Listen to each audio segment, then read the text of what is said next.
Jonathan Fritzi alias JF, pun akrab disapa Ijong, terseret masalah hukum serius. Ijong ditetapkan sebagai tersangka atas kasus vape yang mengandung obat keras berupa zat etomidate. Ijong sudah ditangkap meski dalam kondisi sakit pasca operasi serta terancam hukuman 12 tahun penjara. Dan inilah kondisi Ijong kala diseret aparat.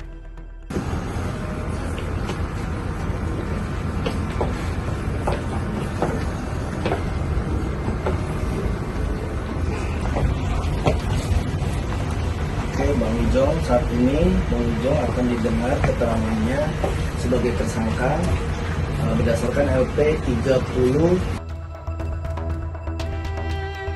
Ijong pakai baju oranye, wajahnya tampak lelah serta guratkan cemas meski didampingi pengacara. Sementara sang kekasih, Ririn Dwi Ariyanti, tak terlihat temani dirinya. Meski begitu, Ijong cukup kooperatif, tidak melawan ketika diciduk. Pun dalam kondisi sakit, dirinya tak menolak untuk dimintai keterangan. Langsung kita bawa ke Polres Bandara Soekarno-Hatta. Jadi dari kemarin kita telah melakukan pemeriksaan, kemudian diselingi dengan istirahat, dan sampai hari ini yang bersangkutan masih kita minta keterangan karena ada beberapa tahapan yang kita lakukan termasuk proses konfrontir.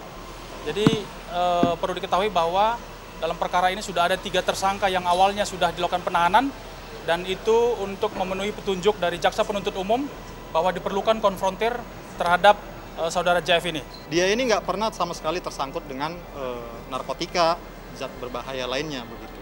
Hanya di perkara ini yang mana tadi sudah disampaikan, ini adalah hasil pengembangan dari yang terakhir, dan dia adalah tersangka yang terakhir. Dan dia sangat kooperatif, kami menghargai Polres.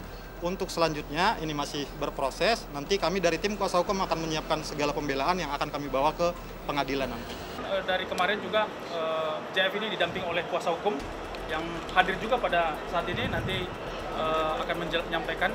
Yang jelas memang kemarin pada saat dijemput sama penyidik, yang bersangkutan ini kondisinya masih dalam keadaan sakit, berjalan juga masih belum seperti kita, dan ada batasan-batasan seperti harus istirahat total, kemudian yang bersangkutan juga belum bisa beraktivitas, tetapi JF ini kooperatif dengan didampingi pengacara datang ke kita untuk memenuhi memberikan keterangan kepada kita.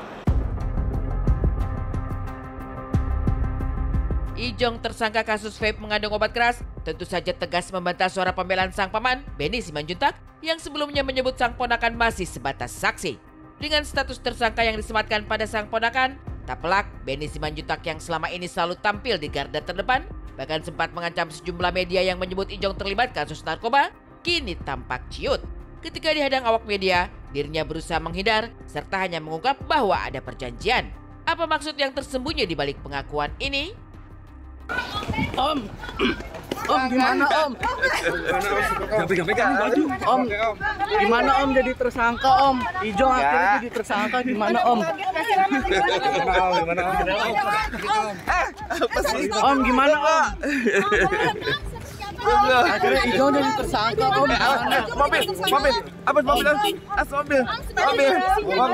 Mobil.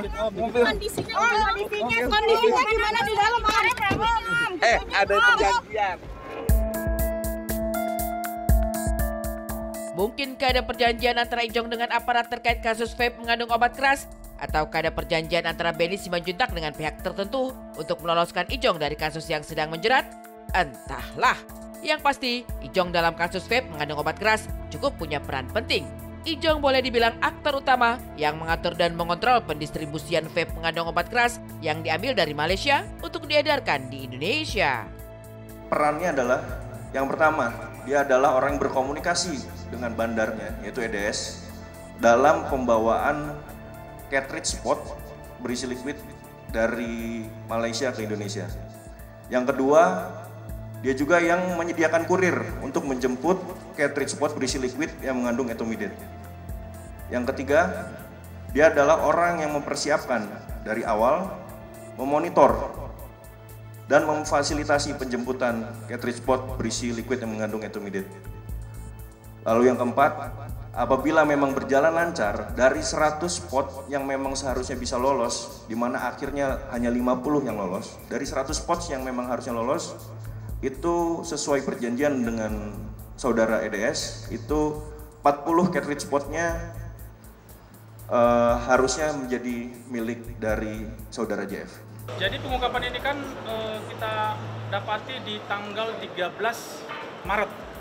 13 Maret itu adalah penyerahan perkara dari Bea Cukai pada kita. Dan prosesnya itu sejak Februari itu sudah membuat WhatsApp group yang nama WhatsApp group itu berangkat. Itulah kemudian ada komunikasi-komunikasi antara JF ini dengan 3 tersangka lainnya. Jadi grup itu hanya terdiri dari 4 orang. Di dalam grup itu ada komunikasi-komunikasi termasuk tadi berkomunikasi dengan EDS, kemudian membelikan tiket, kemudian menyiapkan hotel, kemudian mengontrol, mengawasi untuk perjalanan dari Malaysia ke Jakarta. Jadi diperkirakan sejak Februari. Zat etomidat ini merupakan kategori obat keras yang fungsinya itu adalah sebagai anestesi ataupun bahasa sederhananya adalah obat bius. Jadi ini adalah sebuah penyalahgunaan obat bius yang harusnya dalam praktek penggunaannya dalam dunia medis adalah dengan pengawasan tenaga ahli yang memiliki keterampilan, yang memiliki kewenangan, akan tetapi dalam penggunaannya, dalam penyalahgunaan terkait vape ini, tentu saja hal ini membahayakan kesehatan masyarakat.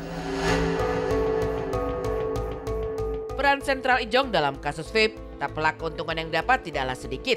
Dari sekitar 40 pots yang lolos serta disebut-sebut menjadi milik Ijong, tak pelak uang yang dikantongi dari hasil penjualan dapat mencapai puluhan juta rupiah. Dari hasil keterangan memang satu pots ini kan dijual atau dibeli di sana itu kurang lebih antara 1 sampai 1,3 juta. Dan begitu nyampe di Jakarta, itu dipasarkan dengan nilai antara 3 juta sampai 4 juta. Terseret kasus berat dengan ancaman hukuman 12 tahun penjara, akankah Ijong lolos nantinya? Apalagi Ijong yang disebut jalin hubungan dengan EDS yang punya jaringan narkotika di Thailand dan Malaysia, setidaknya menambah berat hukuman yang bakal diterima. Dan dia juga memiliki jaringan narkoba yang banyak di Thailand dan di Malaysia. Lalu setelah kita identifikasi dia pulang ke Indonesia, yaitu pada tanggal 18 Maret kita berhasil mengamankan yang bersangkutan di Jakarta Selatan. Dan ketika kita amankan, kita menemukan barang bukti lain, yaitu 40 pieces cartridge vape yang berisikan etomidat. Lalu setelah itu kita melakukan pendalaman, kita melakukan pemeriksaan terhadap para tersangka serta alat bukti lainnya, dan sehingga kami menetapkan satu lagi tersangka, yaitu seorang public figure berinisial JF, di mana kemarin malam kita menangkap yang bersangkutan di daerah Bintaro. Tertangkapnya Ijong dalam kasus vape mengandung obat keras, tentu saja sosok mantan istri Diana Devanka jadi sorotan.